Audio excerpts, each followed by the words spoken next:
Hey, this is Knife Standards. Today I'm going to be doing my long overdue, long awaited full review of the Sharp by Design Apex. And this is the Tanto flipper version, and of course with the blue inlay. There were a few other versions which I will go over. And before we get into all of that, please follow me at Knife Standards. You can follow me on Instagram. And don't forget to like this video and subscribe to my channel for a lot more knife content and weekly knife reviews. All right, cool. Let's get this out of the way. And let's talk about Sharp by Design. So Sharp by Design makes some incredible stuff. This is a production knife. This is designed by Brian Doe. He is Sharp by Design. And this is designed by him and then produced by Riot. And depending on, your opinion, I mean, I feel like if you were to rank the OEMs overseas, it's either Best Tech and then Riot, or Riot and then Best Tech. Those are kind of the number one and number two OEMs. So this is Riot made, and it's the same incredible design and incredible quality, from SBD and from Riot.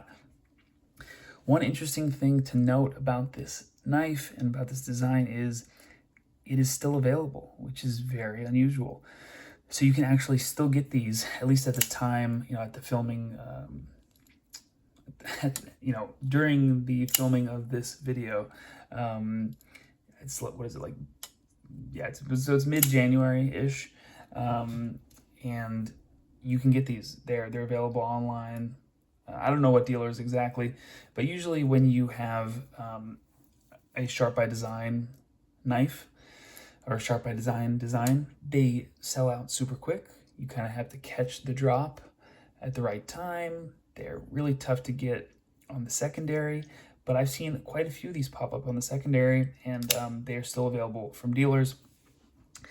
And there are a couple different versions. So we have the blue aluminum inlay, the red aluminum inlay. Of course, they're anodized, which is, I love that color. This is very close to my favorite color. And there's also the drop point version. I think the Tanto just looks better. It's just a cooler looking grind for this design, for this handle. And then, of course, there is the non-flipper. I opted for the flipper, and I'm happy that I did. I think this is the best looking version. They also had a Knife Nuts podcast, like a purple-ish kind of this color inlay. I don't know if it was just the inlays or they did the whole knife. And then, of course, they had some crazy, really fancy versions with dam steel and all kinds of stuff, which, of course, looked great, but not quite my style. So, Brian Doe makes some incredible stuff. He's also a custom maker, and I really wish he would stop doing those auctions, because, of course, it's good for him. He's doing great. He's making some incredible pieces for his auctions, but man, are they expensive. I can't even start to get involved in an auction because they just instantly thousands and thousands and thousands of dollars. And listen, I'm sure it's well worth it. I've never handled a full custom from Sharp by Design from Brian Doe, but I would love to. I'd love to own one day, but we'll see. And if it's from an auction, that won't be the way that I get it. Anyway, let's go ahead and talk about the design. Let's talk about what I really like about this knife and what I'm not a fan of. So first off, the design and the aesthetic is freaking crazy. Like this is one damn cool looking knife. To me, like at first glance, it's like McLaren kind of supercar-ish. And then you keep looking at it, and you carry it, you're flipping it and flicking it. You're like, man, you know what? It's kind of like spaceship, UFO spaceship-ish. Either way, I think the aesthetic is very cool. And even when it's closed, I feel like this is also kind of alien-like. You got the kind of matching opening hole and matching hole in the scale. It is very, very cool looking. You have a nice blast on the titanium. Everything is contoured and chamfered and rounded out and knocked down. Of course, you can open it middle finger flick. You can also use the flipper tab, and that kind of crispy break that you're hearing is that right there, which is this little kind of ramp, and that's actually the detent. So there's no detent ball. It's this little kind of piece of actually I don't know what kind of is it. I wonder what kind of steel it is. But anyway, it's like they call it the integral detent. Some people call it the detent nub, but I don't know that. I don't like that name. So integral detent. It's very crispy. It feels great to flick it and flip it, and you hear that kind of crispy break, and you can see. Let's see if you guys can see it. There you go. See it kind of glides over that little metal ramp. It's tough to see, but Brian Eno puts that on all of his knives, and it really creates this awesome, snappy, crispy detent and this kind of consistent detent feel. Because sometimes when you have detent balls, you know, let's say it's a production run, some can be stronger, some can be softer, and that's normal. You know, the detent is going to vary. But I feel like, now I haven't handled a ton of Sharp Eye designs. I do have a couple. I have the, what do I have? The Micro Evo Typhoon. I have the Mini Tempest. But the detents do feel pretty consistent across the board. So it would be nice to handle like 10 of them just in front of me to really kind of be sure of that, be sure of what I'm saying. But I feel like with that integral detent, it really creates this kind of consistent feel, which I can appreciate. Now, let's go ahead and get into a little bit of materials. We got, of course, titanium scales. Looks like a nice blast. We got the aluminum anodized inlays. I think this is S90V blade steel, which is nice to see. I feel like more and more overseas OEMs are getting different variety of steels. It's not all straight M390.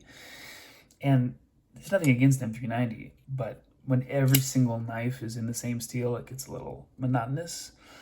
So it's nice to have, maybe one model in M390, one model in S90V, one model in LMAX, and, just kind of have that variety, especially if it's from the same company.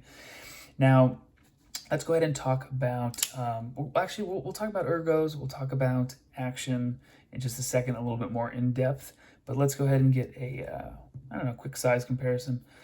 We'll get the our standard out there, and then let's go ahead and get the, should we, I normally do my quiet carry drift, but let's go ahead and change it up. Let's go ahead and get the transparent knives reblade on the table. Let's check these guys out. Let's do it. All right, I can't leave out the quiet carry drift. Let's get these measured up. So we have just about 3 on the reblade, 7.5 overall. Apex, what do we got going on? 3.5 inches of cutting length, which is awesome. 8 inches overall. Our standard, about 3 inches of cutting length because of that nice generous choil, and about 8 overall. And then we know that the quiet carry drift is 3 and 7.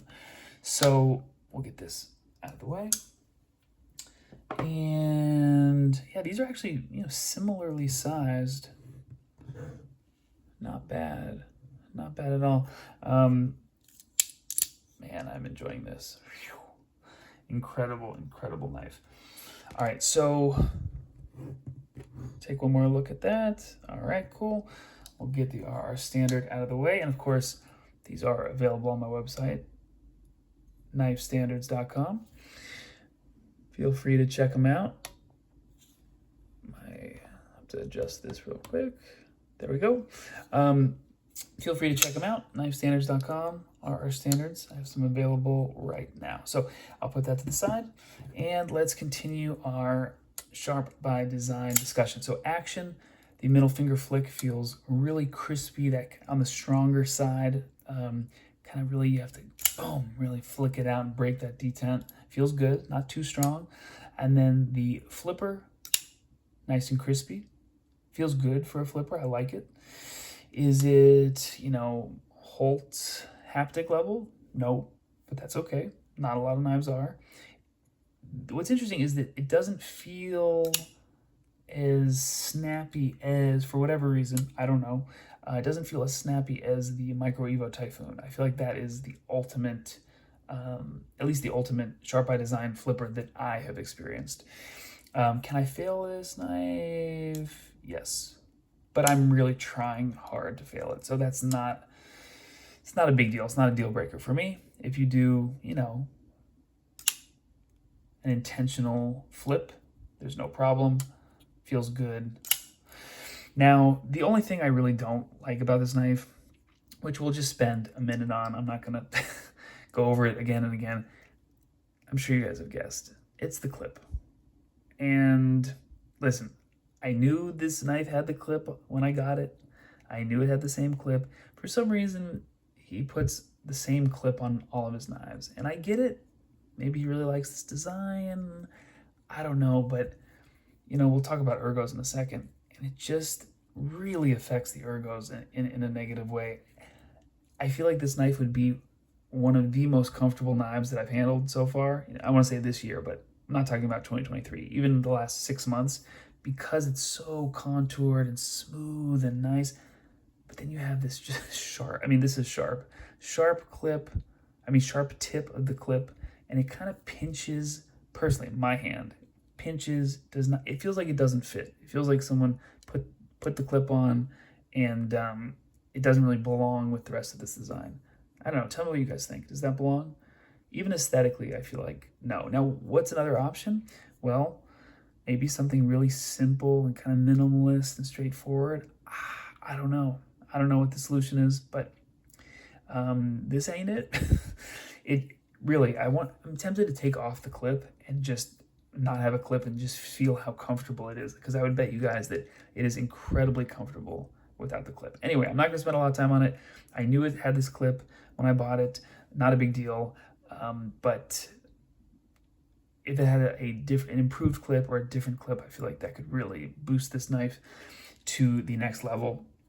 Other than that, ergos are good. The jimping I love. It's nice and tacky and kind of grippy, which I really like. Fits my hand really well, all 4 fingers. Solid ergos. Action, very smooth on the close. Of course, we already talked about the middle finger flick and the flipper. I got the flipper version. I really wanted to experience that detent break, that crispy detent on the flipper. They do have this, of course, without the flipper, but I enjoyed it so much on my Micro Evo Typhoon. I wanted to experience it again, or at least be able to have the choice between flipper and flicker. Usually with flipper knives, I prefer to have an additional opening method. If it's flipper only, it's gets a little boring for me. Now, I think overall, this is a very cool knife. The design is incredible. Brian does amazing work. I think that there's also something about this knife that's a little bit, I don't know what the word is, a little bit like cold. I don't know. And it's not a bad thing. It's almost like you want to just put it on display and just like look at it like it's an art piece or a supercar, and you're like, ooh, I don't know if I want to drive that. And that might turn some people off. Some people might not care, or they might not get that same vibe. But for me, it's kind of such an interesting design. So, such a sleek, like, whoa, modern design. Sometimes I hesitate to reach for it, to put it in pocket. I go for something a little bit more friendly. I don't know. That's just the vibe that I got and I've experienced. But it's an incredible knife. You look at the grinds. An awesome hollow grind. Got the tanto going on. flat on the tip, this really cool swedge, long opening hole, and you kind of have this flat that goes along with the hole. I mean, this is a cool knife. This is a cool knife. Now, is this the first thing that I reach for in my pocket? No. But you can't, I mean, look at the centering, perfecto. There's a lot of things that are really great with this knife. And I feel like, I don't know, I feel like with a different clip, and I don't know, I'm not sure. I mean, it is what it is, right? It's an insane design. I love the aesthetics, and you know, I'm trying to think of the right way to say it, but overall, this is a damn good knife. I can see how people kind of overlooked this knife or it didn't catch on because it's such a modern, out there design. That's the best way I can put it. For me personally, I think that for my own tastes, if it did not have this hole, like design language wise, I feel like these holes are damn cool and they match and they look great. But I always like kind of feel like my finger's gonna get stuck in there, even though it has not carrying this knife, and I don't think it will. I just feel like, I don't know, maybe I'm gonna get poked. Overall, again, really cool knife. I'm glad I purchased one. And listen, when Brian comes out with another design or another knife or another run of something, I'm also gonna get it. You know, I do like his stuff. Is this number 3 on the list of my 3 Sharp by Designs? I think so. I think the Mini Tempest and the Micro Evo Typhoon are up there for me, 1 and 2. But that's not to say that this is not a good knife. And they're still in stock, so definitely check it out. The detent, the feel, the fit and finish are all damn good. I think that just about wraps it up. Let me know if you guys have any questions. And of course, guys, if I get something wrong in the video or I say it's the wrong blade steel or I don't know something, let me know. I love learning stuff. I'm always learning every day, and I definitely do not know it all. Thanks for watching, guys. This has been Knife Standards. I will catch you later.